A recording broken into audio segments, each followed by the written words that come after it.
ভালোবাসার সকল রকমের ভিডিও পেতে আমাদের চ্যানেলটি সাবস্ক্রাইব করুন। সবার আগে ভিডিও পেতে বেল বাটনে ক্লিক করুন। The ruthless desire, Shrabani Yasmin, পর্ব 6। জানালার কাজ ভেদ করে শীতের সকালে সেই তীর্যক আর ম্লান আলো এসে আশ্রয় পড়ছে বিশাল কক্ষটির অভ্যন্তরে। ব্রিটিশ স্থাপত্যের ভারী কারুকার্যময় ছাদ আর রাজকীয় আসবাবপত্র ঘেরা ঘরটি এখন এক অদ্ভুত শান্ততায় নিমজ্জিত। নোভা খুব ধীরে চোখের পাতা পিটপিট করে তাকানোর চেষ্টা করলো। চোখের মনি জোড়া যেন আলোর তীব্রতায় বারবার বুঝে আসতে চাইছে। শরীরের প্রতিটা রন্ধ্রে এক অবসাদগ্রস্ত ক্লান্তি এবং মাথায় এক তীব্র দপদপানির যন্ত্রণা। সে লক্ষ্য করলো তার শিওরে বসে আছেন ন্যানি রাইলি। তার বৃদ্ধ মুখাবয়বে এক দুশ্চিন্তার রেখা। তার পাশেই স্থির হয়ে দাঁড়িয়ে আছে তার নিত্যদিনের সহচারিকা। নোভাকে চোখ মেলতে দেখে ন্যান্সির চোখে এক চিলতে আসার আলো ঝিলিক দিয়ে ওঠে। তিনি অত্যন্ত মমতায় নোভার কপালে হাত বুলিয়ে দিয়ে শান্ত স্বরে জিজ্ঞাসা করলেন, কেমন লাগছে তোমার এখন নোভা? শরীরটা কি খুব বেশি খারাপ লাগছে? নোভা ফ্যালফ্যাল করে আশেপাশে চোখ বুলায়।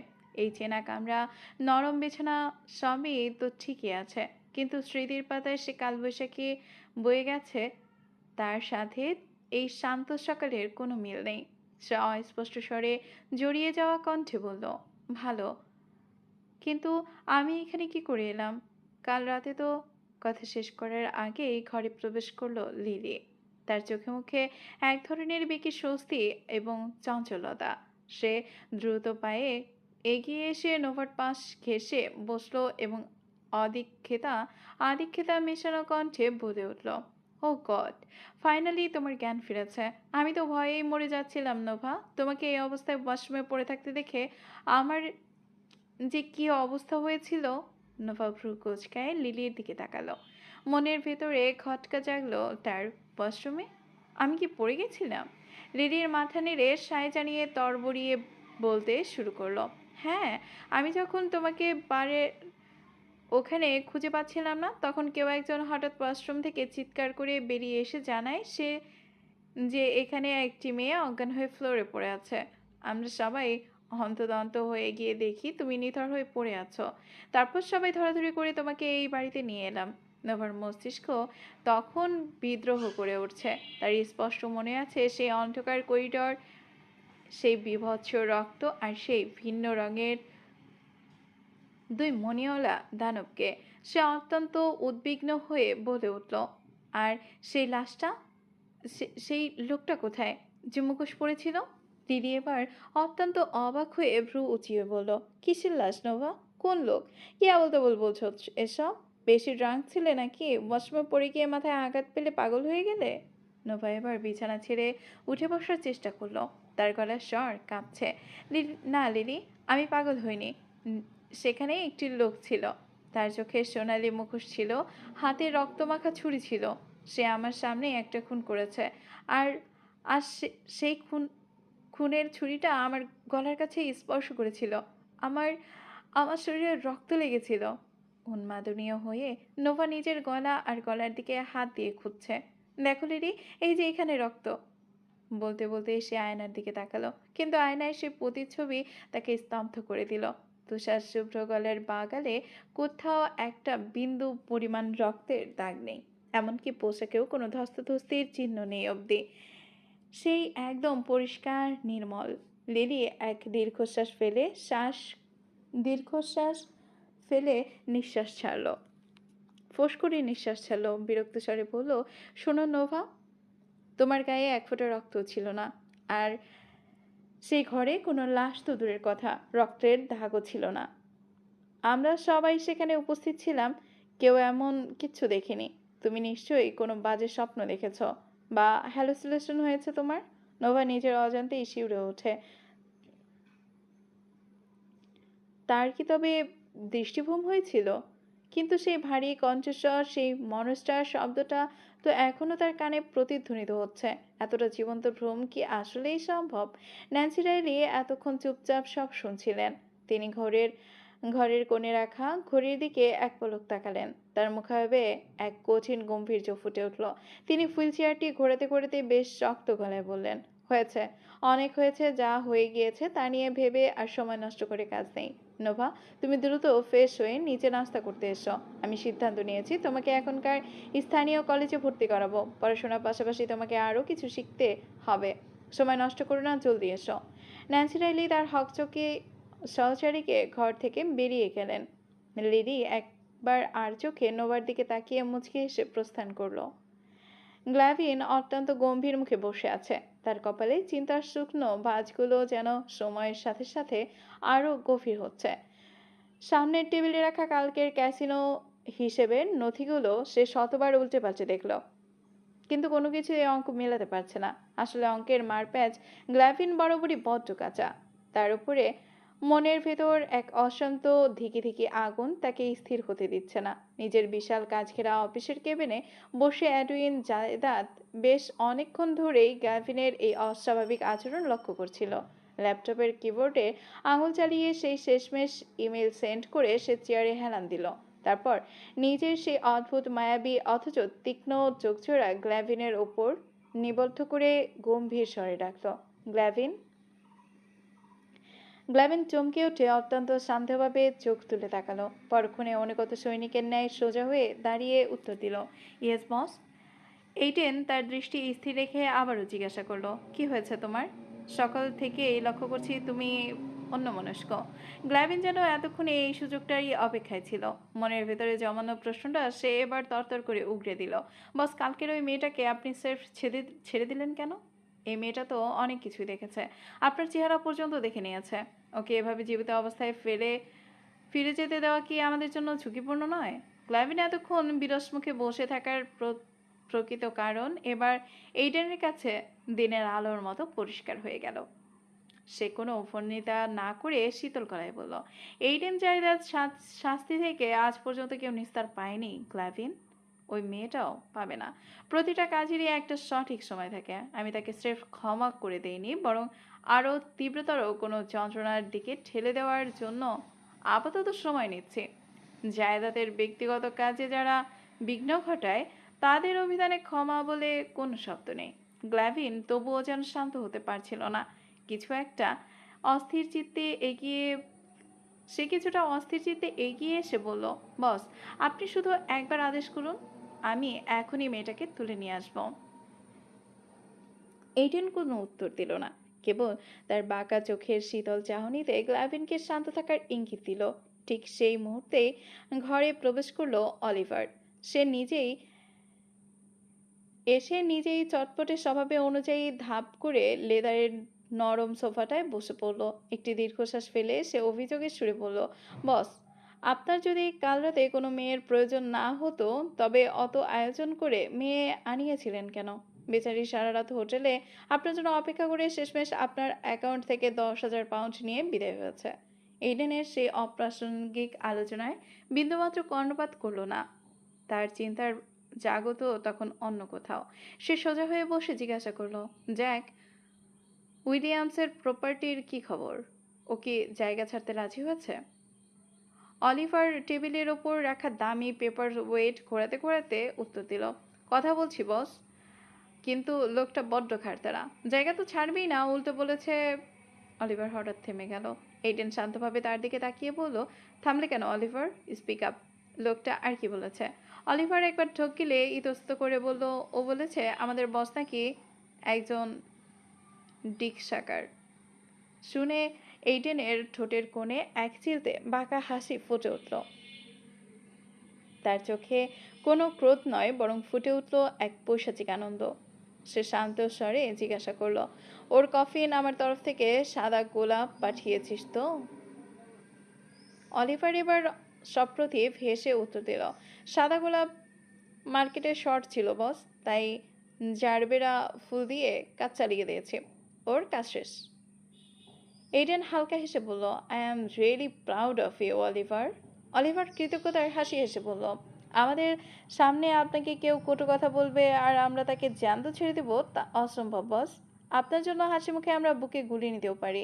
এইডেন আর কিচ্ছু বলল না। সে নিজের চেয়ার ছেড়ে উঠে কাচের বিশাল দেয়ালের সামনে গিয়ে দাঁড়ালো। বাইরে লন্ডনের ব্যস্ত রাজপথ দেখা যাচ্ছে। হঠাৎ রাস্তার ওপাশে সোনালি চুলের এক তরুণীকে দেখে তার দৃষ্টি এক মুহূর্তের জন্য থমকে গেল। হৃৎপিণ্ড কি এক পলকের জন্য বেশি ধুকপুক করে উঠল। তার মনে হলো ওটি কি তার কালকের রাতের সেই মেয়েটি, কিন্তু পরক্ষণেই সে ভুল বুঝতে পারলো। কাল রাতের সেই মেয়েটির উচ্চতা ছিল 5 ফুট 3 বা 4 ইঞ্চির মতো, আর এই মেয়েটির অনেক বেশি দীর্ঘাঙ্গী। কাল নেশার ঘোরে আর রাগের মাথায় মেয়েটির মুখটা স্পষ্ট দেখতে পেলেও এখন তা কুয়াশার স্মৃতির মতো ঘোলাটে মনে হচ্ছে। সকাল থেকে বেশ কয়েকটি বার সে সোনালি চুলের মেয়ে দেখলেই কাল রাতের সেই মেয়েটার সাথে গুলিয়ে ফেলছে। এডিন নিজের উপরেই বিরক্ত হলো চরম আকারে। জগতের তাবড় তাবড় অপরাধীদের যে ভয় পায় না, সেই এইডেন জায়দাদের মস্তিষ্কে এক অচেনা মেয়েকে খুঁটির মতো গেড়ে থাকবে। সে মাথা ঝাঁকিয়ে ভাবান্তর চিন্তাগুলো ঝেড়ে ফেলার চেষ্টা করলো। আবার নিজেই ল্যাপটপের সামনে এসে বসলো। মিনিট 10 পরেই তার একটি গুরুত্বপূর্ণ মিটিং শুরু হতে যাচ্ছে, অথচ অবচেতন মনে এখনো সে অদ্ভুত হ্যাজেল চোখের দৃষ্টি তার চোখে বিচ্ছে। বিশাল এক সবুজের গালিচা বিছানো প্রান্তর। শরতের ম্লান রোদে ঘাসের ডগাগুলো চিকচিক করছে। সেই আদি ঘন্ত বিস্তৃত মাঠের ঠিক মাঝখানে বিমূঢ় হয়ে দাঁড়িয়ে আছে নোভা। ডান পাশেই হুইল চেয়ারে আসীন ন্যান্সি রাইলি। বৃদ্ধার দৃষ্টি আজ অত্যন্ত সুদূরপ্রসারী ও গম্ভীর। নোভার সামনে দাঁড়িয়ে আছে রাইলি পরিবারের ঐতিহ্যবাহী প্রতীক, বিশাল এক ঘোড়াশাল বা আস্তাবল। পাথুরে দেয়াল আর কঠোর খিলান দেওয়া সেই আস্তাবল থেকে ভেসে আসছে ঘোড়াদের খুরের শব্দ। স্তব্ধতা ভেঙে ন্যান্সি রাইলি তার গম্ভীর স্বরে বলে উঠলেন, নোভাকে ঘোড়াশালগুলো দেখাও অসবার্ট। নোভা, ভালো করে দেখো, তোমার কোনটাকে পছন্দ হয়। নোভা কিছুক্ষণ বোকার মতো ন্যান্সি রাইলির দিকে তাকিয়ে রইল। ঘোড়া পছন্দ করা? সে তো জীবনে কোনোদিন ঘোড়ার পিঠে হাত পর্যন্ত বোলায়নি। রাইলি পরিবারের প্রবীণ অশ্বপালক অজবার্ট অত্যন্ত বিনস্র ভঙ্গিতে নোভাকে নিয়ে আস্তাবলের গহীনে অন্ধকারে প্রবেশ করলো। সারিবদ্ধভাবে দাঁড়িয়ে আছে এক একটি পেশিবহুল দীর্ঘাকায় তেজি ঘোড়া। একে একে প্রায় 15টি ঘোড়াকে দেখানো হলো তাকে। কোনোটি কুচকুচে কালো, কোনোটি পিঙ্গল বর্ণের, কিন্তু নোভার কোনোটাতেই সায় দিচ্ছিল না। হঠাৎ আস্তাবলের একদম শেষ প্রান্তে, সেখানে আলোর রেখা খুব কম পৌঁছায়, সেখানে আলাদা করে বেঁধে রাখা এক শুভ্র ঘোড়ার দিকে নোভার চোখ আটকে গেল। ঘোড়াটি যেন তুষার দিয়ে গড়া এক জীবন্ত মূর্তি। নোভা সম্মোহিতের মতো সেদিকে পা বাড়ল। পেছন থেকে অজবার সতর্কবাণী ছুড়ে দিল, ম্যাডাম, ওই ঘোড়াটার কাছে যাবেন না। ওটি এক অবাধ্য পাগলা ঘোড়া। ওকে আজ পর্যন্ত কেউ পোষ মানাতে পারেনি।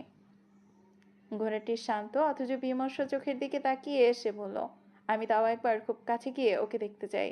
অসবার্ট নিরুপায় হয়ে নোভাকে নিয়ে সেই ঘোড়াটির পিঞ্জরে কাছে গেল।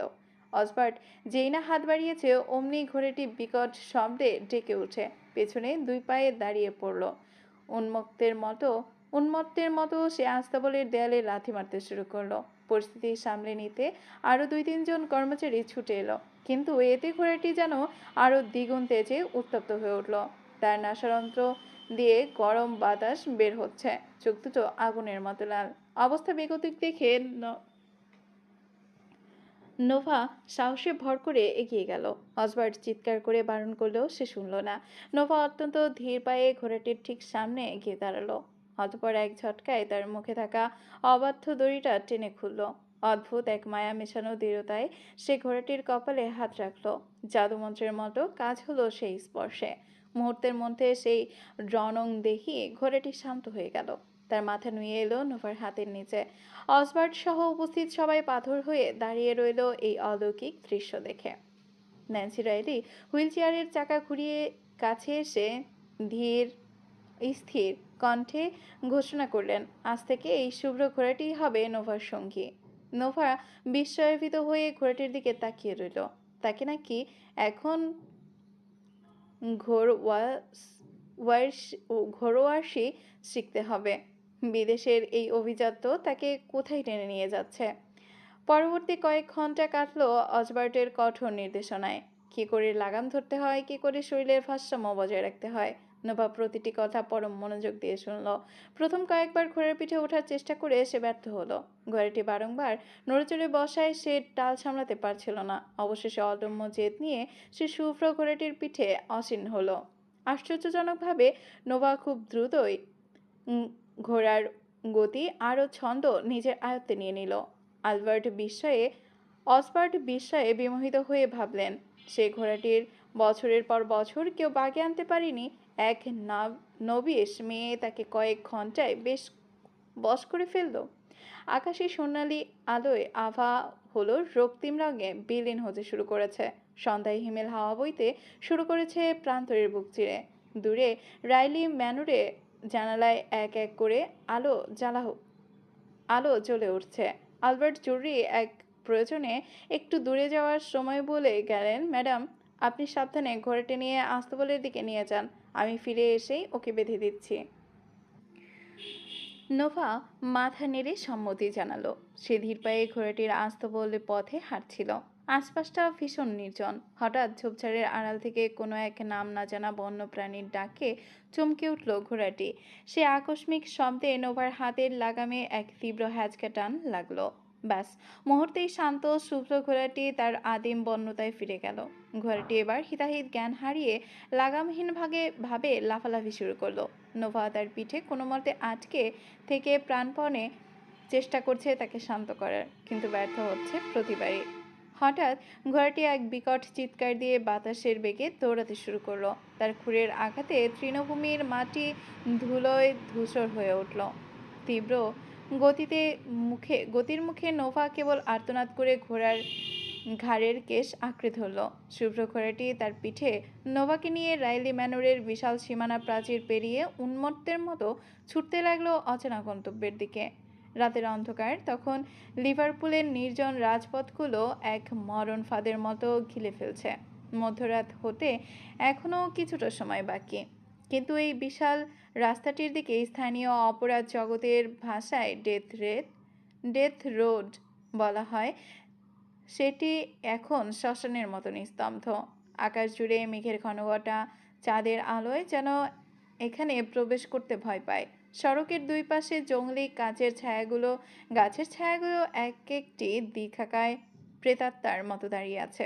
এই নিস্তব্ধতা চিরে রাস্তার এক পাশে দাঁড়িয়ে আছে একটি কুচকুচে কালো রঙের মার্সিডিজ। গাড়ির ভেতরে অসহ্য গুমোট অন্ধকার। ড্রাইভিং সিটে বসে আছে এইডেন জায়দাদ। তার ডান হাত কাঁপছে, কিন্তু চোখে কোনো মায়া নেই। এক হাতে সে একটি ড্রাগ ইঞ্জেকশন নিজের শিরায় পুশ করল। মুহূর্তেই বিষাক্ত এক তরল তার রক্তে মিশে গিয়ে পৈশাচিক উন্মত্ততার জন্ম দিল। এইডেনের চোখজোড়া এক টকটকে লাল, যেন কোনো তৃষ্ণার্ত পশুর চোখ। গাড়ির ড্যাশবোর্ডে সারিবদ্ধভাবে সাজানো দুটো দামি ব্র্যান্ডের মদের বোতল আর কিছু নেশাজাতীয় চূর্ণ। নেশার তীব্রতায় এইডেনের চারপাশটা দুলছে। সব কিছুই সে ঘোলাটে দেখছে, তবুও তার তীক্ষ্ণ শিকারী দৃষ্টি কাছভেদ করে বাইরে নিবদ্ধ হলো। হঠাৎ সে দেখল দূর কুয়াশার রাস্তার বুক চিরে এক অলৌকিক দৃশ্য ভেসে আসছে। হাঁটুর বেশ খানিকটা নিচ অব্দি ফ্রক পরিহিত এক কিশোরী বালিকা একটি তুষার শুভ্র ঘোড়ার লাগাম ধরে খালি পায়ে হেঁটে আসছে। মেয়েটির ফর্সা পাঁজোড়া হেডলাইটের স্পষ্ট আলোয় দূর থেকে ধপধপ করছে। এই নির্জন ক্রাইম রোডে, যেখানে দিনের বেলাতেও খুনি আর ধর্ষকদের ভয়ে কেউ পা রাখে না, সেখানে এমন এক কোমল কিশোরী তার ঘোড়া বিষয়টি এইডেনের নেশাগ্রস্ত মস্তিষ্কে এক তীব্র কৌতুক জাগালো। মেয়েটির মুখায়বে আতঙ্কে নীল হয়ে গেছে। সে যখন গাড়ির বেশ কাছে এলো, এইডেন তার দৃষ্টি স্থির করার চেষ্টা করলো। এক নিমিষে তার শিরদাঁড়া বেগ এক শিহরণ বয়ে গেল। এ যে সেই কাল রাতের মেয়েটি। পরক্ষণে সে ভাবলো হয়তো নেশার করে সে ভুল দেখছে। এইডেন টলমটের দেহ নিয়ে সজোরে গাড়ির দরজা খুলে বাইরে বেরিয়ে এলো। নিস্তব্ধ রাতে গাড়ির দরজায় সে ধাতব শব্দে নোভার ছোট্ট শরীরটা ভয়ে হিম হয়ে গেল। এইডেন টলমলে দেহ নিয়ে সজোরে গাড়ির দরজা খুলে বাইরে বেরিয়ে এলো। নিস্তব্ধ রাতে গাড়ির দরজার সেই ধাতব শব্দে নোভার ছোট্ট শরীরটা ভয়ে হিম হয়ে গেল। সে হুট করে থেমে গিয়ে ভয়ার্ত চোখে গাড়ির হেডলাইটের সামনে দাঁড়ানো বিশাল সেই ছায়ামূর্তির দিকে তাকালো। তার চোখ দুটো বেয়ে কান্নার বাঁধ ভেঙে যেতে চাইছে। উন্মত্ত ঘড়িটি তাকে যে এমন এক নরকে এনে দাঁড় করাবে তা সে জানতো না। এইডেনের পা থেকে মাথা অবধি নোভাকে খুঁটিয়ে দেখল। তার পাতলা ঠোঁটে এক চিলতে বক্র হাসি ফুটে উঠল। সে এক গম্ভীর নেশা চড়ানো কণ্ঠে ডাকল, হ্যালো সানশাইন। নামটা শোনা মাত্রই নোভার বুকের ভেতর রক্ত জল হয়ে গেল। গতকালের সেই দানবটি তাকে এই নামেই ডেকেছিল। নোভা থরথর করে কাঁপতে কাঁপতে অস্পষ্ট স্বরে জিজ্ঞাসা করলো, কে কে আপনি? এইডেন শিকারী বাঘের মতো এক পা করে এগোতে লাগলো। এত দ্রুত ভুলে গেলে? How did you forget the monster that called you? ভয়ে নোভার আত্মা যেন শরীর ছেড়ে বেরিয়ে যেতে চাইল। এইডেন আরও কাছে এলো। তার দুই ভিন্ন রঙের চোখের মনি এখন আগুনের মতো জ্বলছে। সে হিসিস করে বলে উঠল, you are fucking so beautiful sunshine. Will you be my canvas sweetheart? I will mark every fucking inch of you with my lips until you smell like me, breathe like me, and bleed for me. Nova আতঙ্কে দুপা পিছিয়ে গেল। কাঁপা কাঁপা গলায় আরতি জানালো, please আমাকে যেতে দিন। আমি কোনোদিনও আপনার সামনে আসতে চাইনি। মাই আমি আমি আপনাকে খুব ভয় পাই। এইডেন আরও সামনে ঝুঁকে এলো। এইডেনের সেই তীক্ষ্ণ চোয়াল, ঘাড়ের পাশের কালো ট্যাটু আর নিখুঁত সুন্দর মুখখানা দেখে নোভা এক মুহূর্তের জন্য মোহগ্রস্ত হয়ে পড়ল। কে বলবে এমন অতি সুদর্শন এক পুরুষের ভেতরে একটা আতঙ্ক নয়, এতটা ভয়ঙ্কর এক পশুবাস করে? এইডেন ঠোঁটে তখন এক জলজন্ত হাসি ঝুলে আছে। নোভা আর এক মুহূর্ত দেরি না করে হিতাহিত জ্ঞান হারিয়ে উল্টো দিকে দৌড় লাগালো। তার বাধ্য শুভ্র ঘোড়াটিও তার পিছু পিছু ছুটতে শুরু করলো। এইডেন থামলো না, বরং এক গগন বিদারী অট্টহাসি হাসলো। সে জানে নোভা তার নাগালের বাইরে যেতে পারবে না। সে চিৎকার করে মুঠো পথে কাঁপিয়ে গর্জন করলো, পিছিয়ে যাচ্ছ কেন? Take you one step back, I will take two fucking step forward. তোমার এই ভয় পাওয়া মুখটা দেখে আমার তৃষ্ণা আরো বেড়ে যাচ্ছে। পালাতে চাও? যাও দৌড়াও। I have to fucking hunt. যত দূরে যাবে তোমাকে খুঁজে বের করে ছিঁড়ে ফেলার জেদটা তত বাড়বে। আর যেদিন তোমাকে ফাইনালি পাবো, that fucking moment I will ruin you. কোনো মায়া দেখাবো না, কোনো ভালোবাসা দেব না। I'm gonna own you completely. তোমার ওই শরীরে আর আত্মা সব কিছু সেদিন আমার কাছে হার মানবে। নোভা সেই তপ্ত নিঃশ্বাস আর হুঙ্কার পেছনে ফেলে অন্ধকার বুক চিরে দৌড়াচ্ছে। তার পায়ের নিচে পাথর বিচ্ছে। বাতাস তার ফুসফুস ছিঁড়ে